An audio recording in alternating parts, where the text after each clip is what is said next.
Teacher ഇത്തവണ മത്സരിക്കുമോ എന്ന ചോദ്യം ചോദിച്ചാൽ പാർട്ടി തീരുമാനിക്കുമെന്നാണ് പറയുകയെന്ന് എനിക്കറിയാം. ഉറപ്പല്ലേ? പക്ഷേ നിയമസഭയിൽ ടീച്ചർ നല്ല ആവേശമായി നിൽക്കുന്ന കുറച്ച് ദൃശ്യങ്ങളാണ് കഴിഞ്ഞ ദിവസങ്ങളിൽ കണ്ടത്.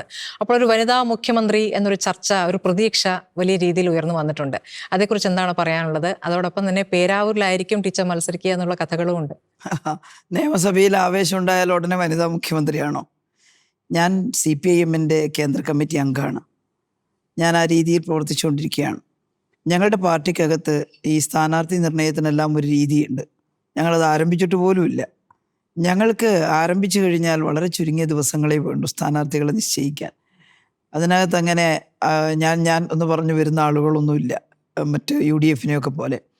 അതുകൊണ്ട് ഞങ്ങളത് ആരംഭിച്ചിട്ടില്ല. ഇലക്ഷൻ ഡിക്ലെയർ ചെയ്ത് കഴിഞ്ഞാൽ ഉടനെ വിത്തിൻ 1 വീക്ക് ഞങ്ങൾക്ക് ഞങ്ങളുടെ എല്ലാ നിയോജക മണ്ഡലത്തിലും സ്ഥാനാർത്ഥികളാകും. ഞങ്ങളത് നിശ്ചയിക്കും.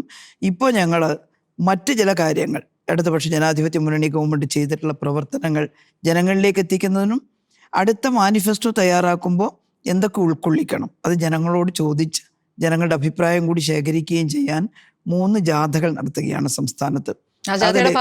ഭാഗമായിട്ടാണ് അതെ, അതിൻ്റെ മധ്യ കേരള ജാഥയിൽ ജോസ് കെ മാണി ലീഡറായിട്ടുള്ള ജാഥയുടെ ഭാഗമാണ് ഞാൻ. ഇപ്പം ഞങ്ങൾ അതിൽ കേന്ദ്രീകരിച്ചിരിക്കുകയാണ്. അതുകൊണ്ട് ഈ ചോദ്യം ഒന്നും ഉദിക്കുന്നില്ല. സ്ഥാനാർത്ഥിയാണോ, മണ്ഡലം ഏതാണ്, അല്ലെങ്കിൽ ആവുമോ ഇല്ലയോ, അതൊന്നും ഉദിക്കുന്നില്ല.